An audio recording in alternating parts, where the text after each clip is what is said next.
প্রিয় শিক্ষার্থী, গণিত ক্লাসে তোমাদের আমন্ত্রণ জানাচ্ছি। আশা করি তোমরা ভালো আছো।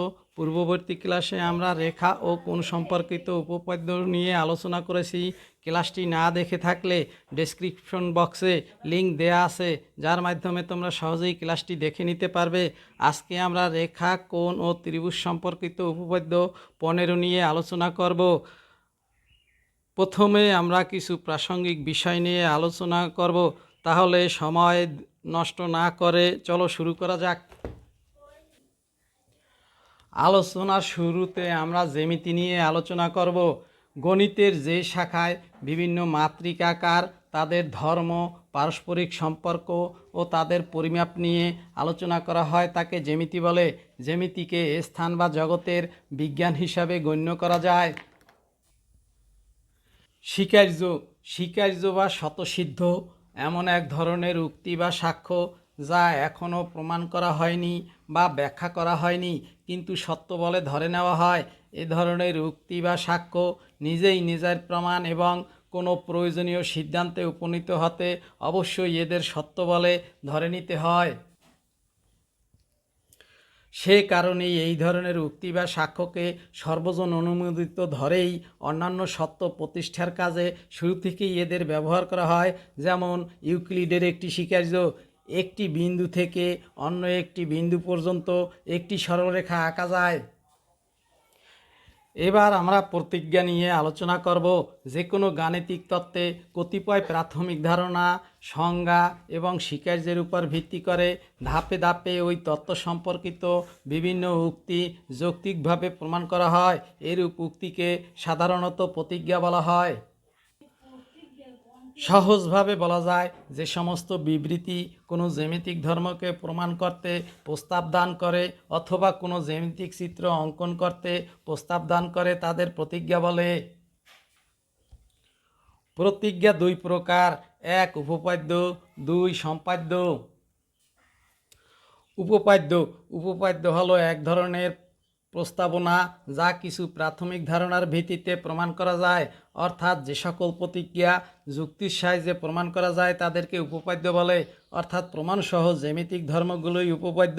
যেমন ত্রিভুজের 3 কোণের সমষ্টি 2 সমকোণ। উপপাদ্যের দুইটি অংশ রয়েছে। এক, আনুষ্ঠানিকভাবে কিছু প্রাক ধারণা বা অ্যাজাম্পশন এর উল্লেখ। দুই, একটি প্রস্তাবনা যা উপরোক্ত প্রাক ধারণার ভিত্তিতে প্রমাণ করতে হয়। উপপাদ্যকে গাণিতিক সমীকরণের আকারে প্রকাশ করা যায়, আবার বাংলা ও ইংরেজির মতো সাধারণ ভাষাতেও প্রকাশ করা যায়। সম্পাদ্য: জ্যামিতিতে যে সকল প্রতিজ্ঞায় চিত্র অঙ্কন করতে হয় তাদের সম্পাদ্য বলে। যেমন একটি ত্রিভুজের 3টি বাহুর দৈর্ঘ্য 3, 4 ও 5 সেন্টিমিটার হলে ত্রিভুজটি অঙ্কন করো। প্রতিজ্ঞার 4টি অংশ যথা: 1, সাধারণ নির্বাচন; 2, বিশেষ নির্বাচন; 3, অঙ্কন; 4, প্রমাণ।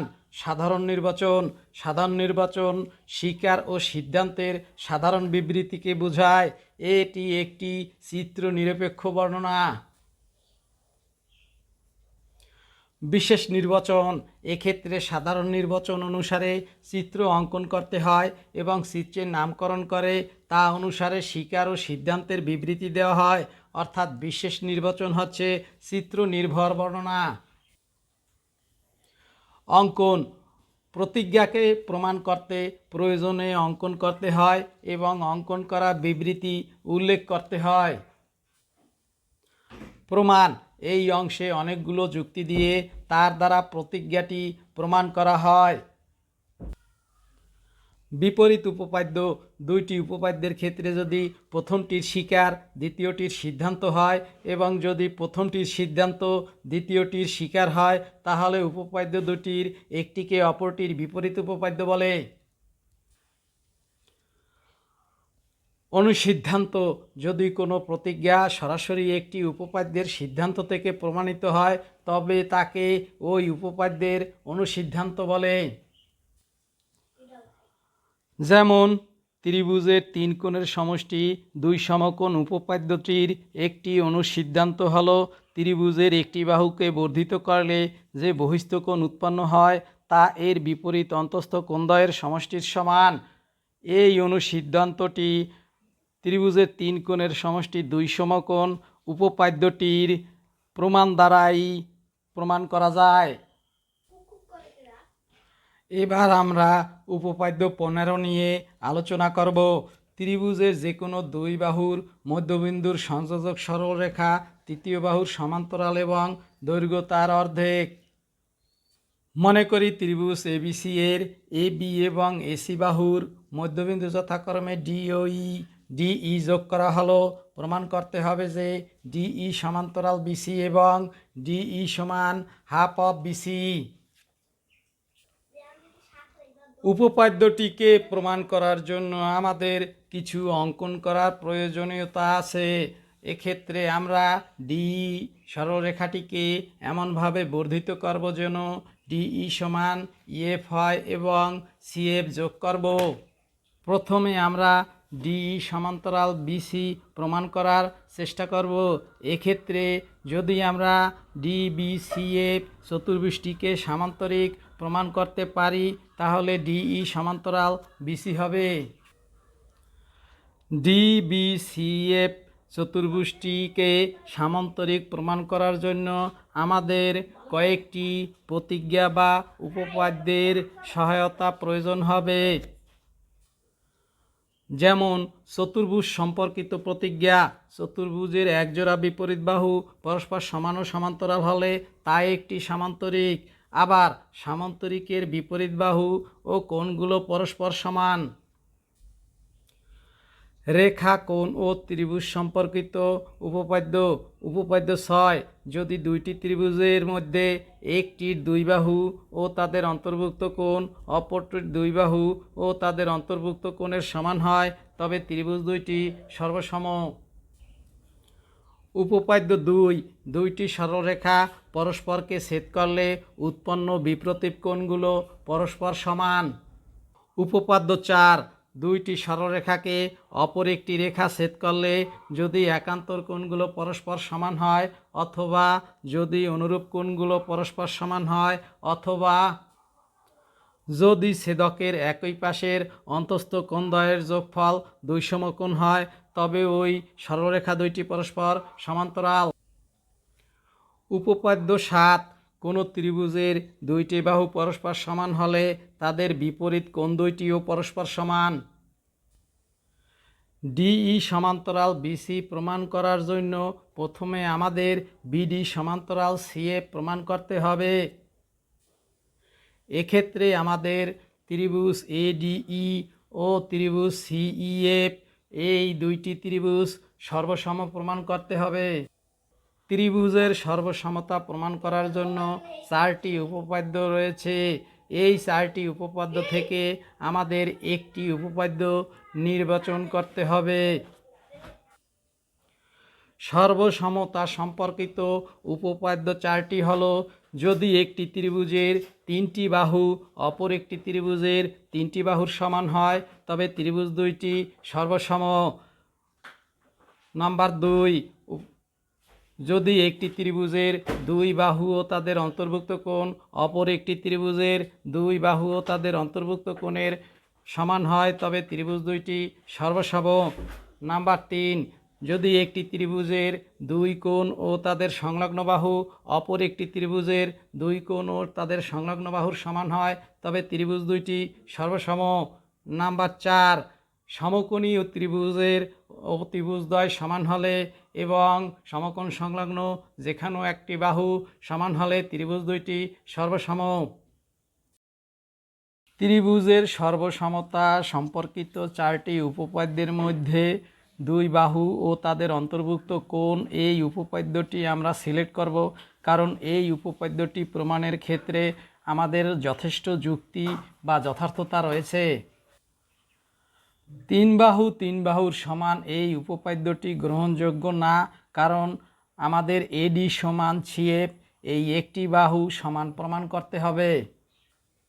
2টি কোণ ও তাদের সংলগ্ন একটি বাহু সমান এই উপপাদ্যটিও গ্রহণযোগ্য না, কারণ এখানে দুইটি বিপ্রতীপ কোণ সমান এর পক্ষে যুক্তি আছে, অন্য দুইটির পক্ষে কোনো যুক্তি নেই। সমকোণী ত্রিভুজের অতিভুজদ্বয় সমান ও সমকোণ সংলগ্ন যে কোনো একটি বাহু সমান, এই উপপাদ্যটিও গ্রহণযোগ্য না, কারণ এখানে কোনো সমকোণ নির্দিষ্ট নেই। সুতরাং আমরা উপপাদ্য 6 অনুসারে ত্রিভুজ ADE ও ত্রিভুজ CEF সর্বসম প্রমাণ করার চেষ্টা করব। ADE ও ত্রিভুজ CEF এর মধ্যে ত্রিভুজ ADE ও ত্রিভুজ CEF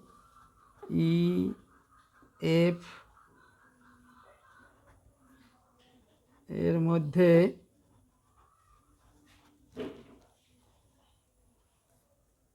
AE সমান CE, যেহেতু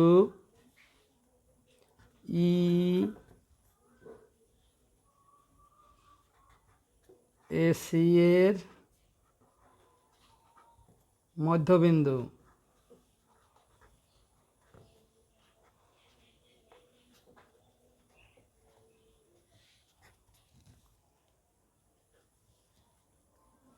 DE সমান EF, অঙ্কন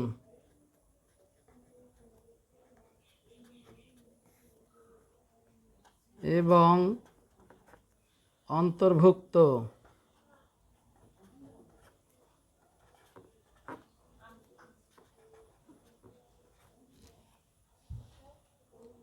AED কোণ সমান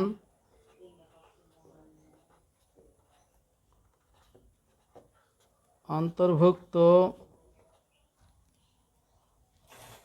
CEF কোণ বিপ্রতীপ কোণ।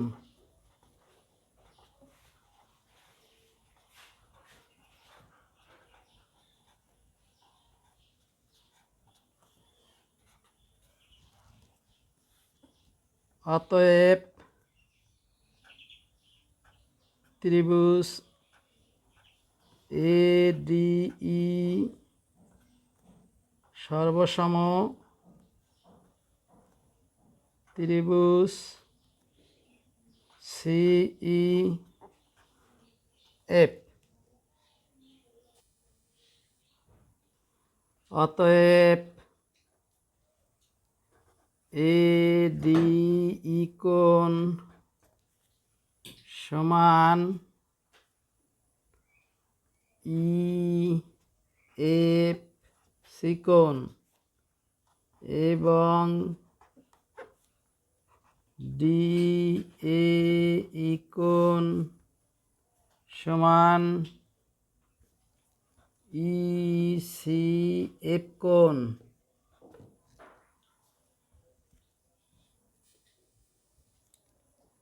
একান্তর কোণ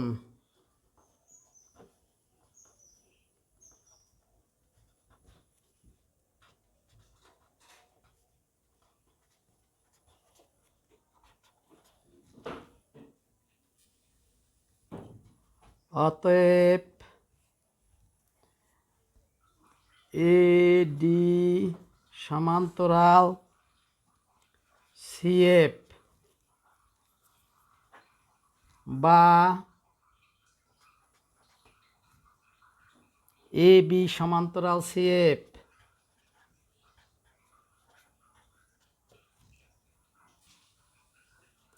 এবং AD সমান CF বা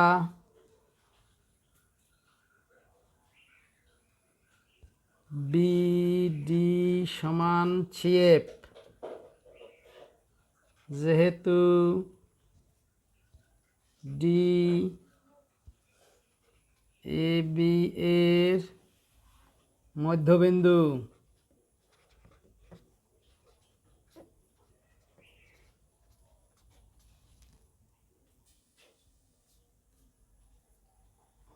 এখন ডি বি সি এফ চতুর্ভুজের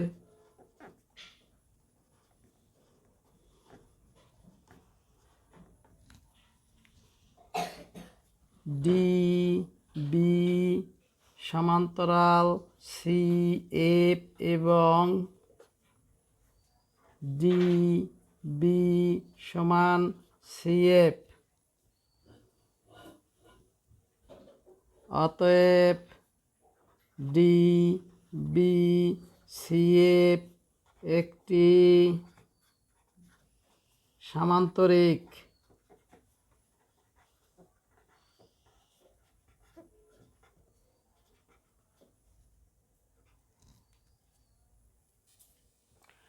কারণ চতুর্ভুজের একজোড়া বিপরীত বাহু পরস্পর সমান ও সমান্তরাল হলে তা একটি সামান্তরিক। অতএব ডি এফ সমান্তরাল বিসি এবং ডি এফ সমান বিসি। কারণ চতুর্ভুজের এক জোড়া বাহু সমান ও সমান্তরাল হলে অপর জোড়াও সমান ও সমান্তরাল। ধাপ 2,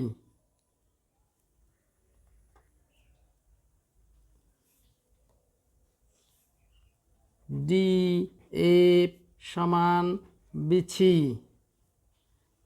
তবে ডি এফ সমান ডিই প্লাস ইএফ সমান বিসি, বা 2ডিই সমান বিসি, যেহেতু ডিই সমান ইএফ।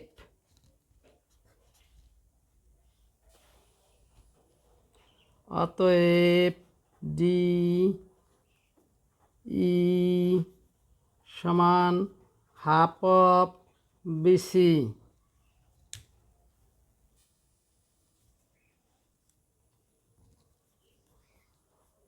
অর্থাৎ ত্রিভুজ এ বি সি এর ডিই সমান্তরাল বিসি এবং ডিই সমান হাফ অফ বিসি প্রমাণিত।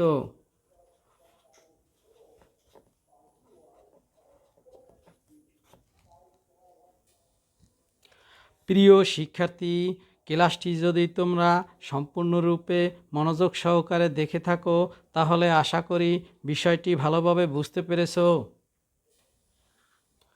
ক্লাসটি সম্পর্কে যদি তোমাদের কোনো প্রশ্ন বা মতামত থাকে তবে অবশ্যই কমেন্টস বক্সে জানাবে। আর ক্লাসটি যদি তোমাদের ভালো লাগে তবে অবশ্যই লাইক ও শেয়ার করতে ভুলবে না। পরবর্তী ক্লাসে আমরা অনুশীলনীর গুরুত্বপূর্ণ প্রতিজ্ঞা নিয়ে আলোচনা করব। পরবর্তী ক্লাসের নোটিফিকেশন পেতে চ্যানেলটি অবশ্যই সাবস্ক্রাইব করে পাশে থাকা বেল বাটনে প্রেস করবে।